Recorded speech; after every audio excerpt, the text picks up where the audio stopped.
And that was Batman Arkham VR. It's a relatively recent trailer. They announced it some time ago, but that is a new trailer. Basically, it's going to be a small budget game for the PSVR, which should launch in the UK in October. We're estimating it's going to cost about £15, so it's going to be quite a cheap game, actually. It's going to be story-orientated. Seems like it's going to be a short game, but if you fancy being Batman, that game looks like the way to go about it. The PSVR, as I said, comes out in October, in the UK, anyway. We have a bunch of games going over it. What are your views in general on sort of the PSVR, VR? I like the concept of VR. I think it's interesting and great, but I think it's not going to be this essential piece of equipment in every home. I don't think. I think in a similar way to the Kinect, I know they're very different pieces of technology, but I think when the Kinect first came out, everyone was expecting this sort of Minority Report kind of you're in the game, Lawnmower Man style, this kind of future, and I don't think that will work for every game. I think it's going to be a very specific type of game that's specifically designed for that or works very well with that format. I think shoehorning VR into everything is a bit dubious.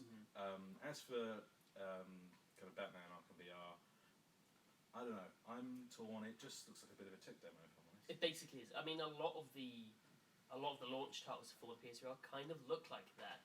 A lot of them are going to be budget, which I guess is a way to try and sell the hardware, but the hardware is going to cost $250, $350, something around that range.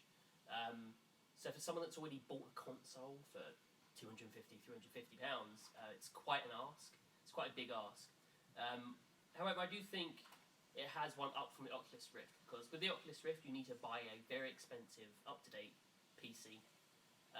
You need to buy the £500 and something Oculus Rift, whereas with this, they're sort of tugging it at people that already have a PS4, and then, you know, £250 for VR, then I suppose doesn't look quite so bad, whereas if you want Oculus and you don't have a PC, you know, most people don't have a high-end PC, then you're looking at about £1,000, so I don't know, I'm personally looking forward to it anyway.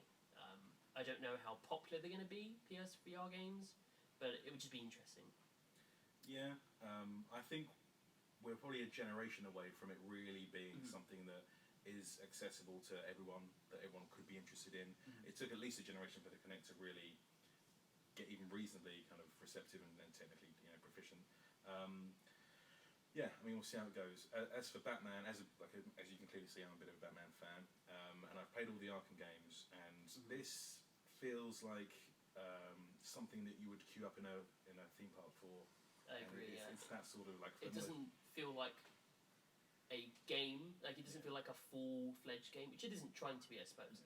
But I guess that's really one of the problems with VR, for me anyway, is software-wise, I can't name that many big games I'm looking forward to. Yeah.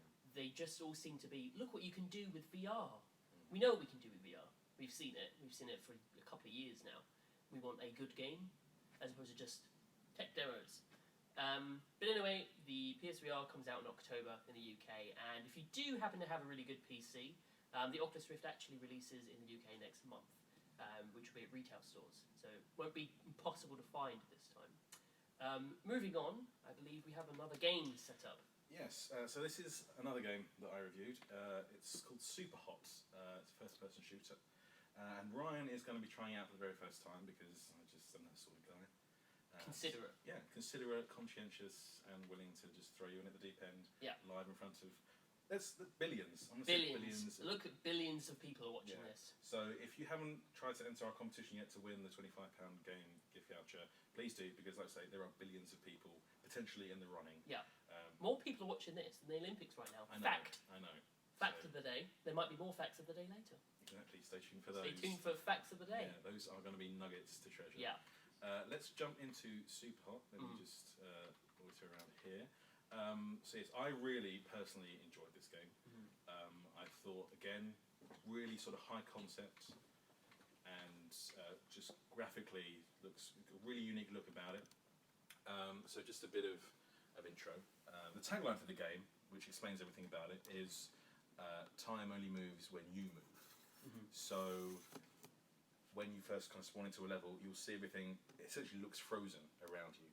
and people will be trying to shoot at you, and you can kind of dodge bullets in a Matrix kind of Max Payne sort of style, but you have to be very particular and exact in your movements. It's basically a puzzle shooter, and it just looks really well, like really good, and handles really well. But also, one of the really interesting things about it is there's a bit of a meta game around it. You'll see from the menu, it's sort of a DOS style interface, and it's very sort of from the minute you log in, there's a whole kind of thing going around it, and it's I'll just kind of quit waffling, and you know what, I'm gonna let you take over. Brilliant. See, I'm not completely clueless about this. Superhot was a big release. Yeah. I've watched sort of playthroughs and things of it, but have never played it myself because I don't have a very great PC and I don't have an Xbox One, unfortunately, at the moment. So it isn't on PS4 yet. So I've been lost without it. I assume that's sort of the level menu then. Yeah, so it's because I've gone through the campaign already, so you can select the levels afterwards, but this will kind of take you through the story. Okay. And there's a tutorial in there, and it'll take you through the whole thing, and I'll just kind of let you enjoy it. Okay. It's a great art style to it. It's very... Is there a zoom, or am I just... No, it is just straight up. It's right trigger to shoot, and because of the time dilation aspect, I use the phrase time dilation. You can tell I've watched a bit of Star Trek in my time. You can lead your shots a little bit a lot of the time. There's also a reload mechanic as well. So as you can see with Ryan, after he shoots, the reticle rotates, and until it's done a full rotation, he can't fire. And you get to see it at the end of each level, kind of sped up, and you look like an incredible killing machine, if I may say so, Ryan. That is how I would describe myself. Yeah. Incredible killing machine. Yeah. I guess if you think about it, brilliant. I guess if you think about it, the theme of today, like Sesame Street, is sort of unique things in games for genres. Because this is quite a unique first-person shooter. We've had a unique platformer, and two unique people sitting on some unique coloured chairs. Yeah, 2 in a million. Two in a million. Exactly. That's our double act. That's what we're going to be called. I love it. We are named Cannon and Ball, and So with the what happens is, while it does look like everything is frozen if you stand still, it is actually moving at an incredibly slow pace. Now, I might be wrong about this, but I do believe in one of the original builds, time did actually completely freeze, but I think they decided to mix it up a little bit. So you can't loiter around. You can loiter around for a fair bit, but not for too long. And as you can see, it can get quite tense, and enemies will spawn in randomly, and there will be lots of near misses like that. Yeah, it did. From what I've seen, anyway, it does become sort of more of a puzzle because of the freezing element. So you have to work out how am I best going to shoot them all. Because you only got one life, obviously you die straight away. Yeah. Do all the enemies die straight away? It's one shot, one kill for all the enemies. Yeah, which is it adds a lot of tension to it. And there also, as you're going to discover in a minute, there are other mechanics. You can choose to throw your weapon, and that will stun enemies momentarily. And they'll often drop their own weapon. And if you are canny enough, you can throw a weapon into the path of a bullet, and that'll absorb the bullet's impact. Why did I do that? Throwing caution to because you're intimidating them. It was a warning shot. Yeah. Leave me alone, or I'll shoot you. You've still not got that killer instinct. Let me try and instinct you. I'm sorry to disappoint you. There should have been a Matrix video game like this. Yeah, that would be great. That would have been brilliant. Oh, I see. So my bullet has to sort of land, whether it be a wall or a person, before it can continue, I suppose. Yeah. And you'll get melee weapons thrown in as well at various points. Brilliant. And it often then becomes a question of, so you'll be like someone's right in your face, and you're in the middle of a reload, and you can either grab their weapon, try and punch them, try and kind of move away from them, and it becomes quite tactical in a way, and really satisfying when you do pull it off.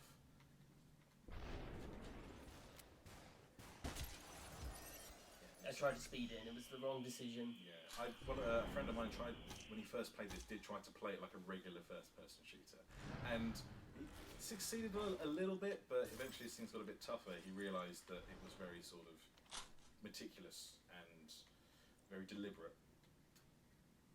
See, the thing is most people who have played maybe Call of Duty games, sort of more typical first-person shooters, they'd probably find this more difficult than someone that hadn't. Yeah. Just because you have all that ingrained into it, run fast, avoid shooting, it so isn't like that. Now, while Ryan gets the grips with Superhot, I'm going to check out the chat and see what we've got going on here. Maybe give some shout-outs if you like. Yes, definitely. Okay, what do we have here?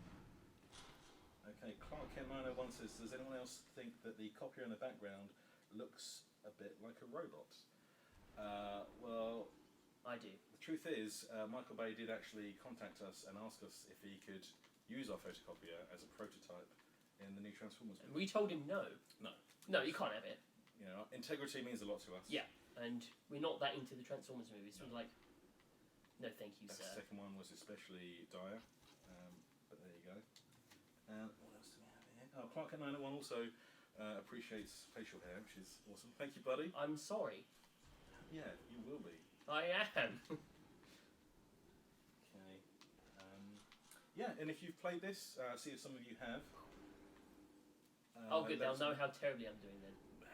There's a great learning curve to it, and eventually, by the end of it, you will feel like, who's the dude from Hard Boiled? Yeah, Tequila, John Woo movie, fantastic. Yes, Jeff the photocopier really is. Jeff, is it? Yeah, he's the heart of the whole operation. Really, I don't know what we do without him. He's the linchpin, the cornerstone. He was best man at my wedding. Yeah. Shout out to Jeff, man. Shout out to Love. Jeff. We need some giant googly eyes. We do. Someone send in some giant googly eyes, and then Jeff will just be that bit more human. Yeah, we may even give him a segment on the show. Yeah. He's Jeff's moment. Mm-hmm. He's really charismatic once you get to know him. Yeah.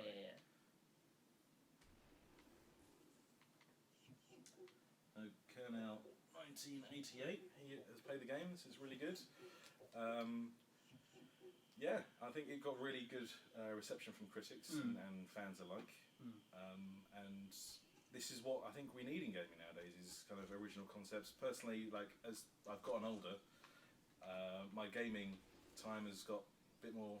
Well, I can't play as many games. I've got like a mortgage and all that stuff, all that grown-up stuff that no one likes, and there are lawns to mow and things. So I have to kind of very choosy about what I spend my time playing. And while AAA's still have their appeal, occasionally it's nice to see something that's doing really innovative and out of the ordinary, and it just offers an experience. And Superhot, you can complete it in 1 or 2 sittings really, if you really go for it. And there are time trials and challenge modes and whatnot to keep you going. But it really is just like I sat down with it for like a weekend, played it through, and was just completely captivated by it and engrossed. And it's and fair play to the devs; they've done a really good job with this, and with Through as well. Just really good, unique experiences.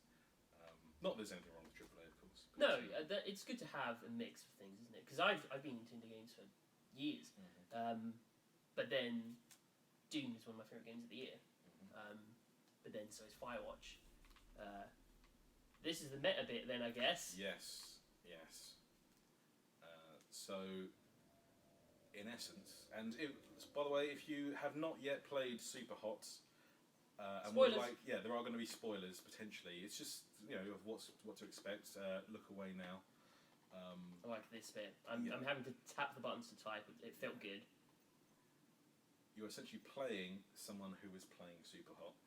Yeah, that's how meta it is. And there's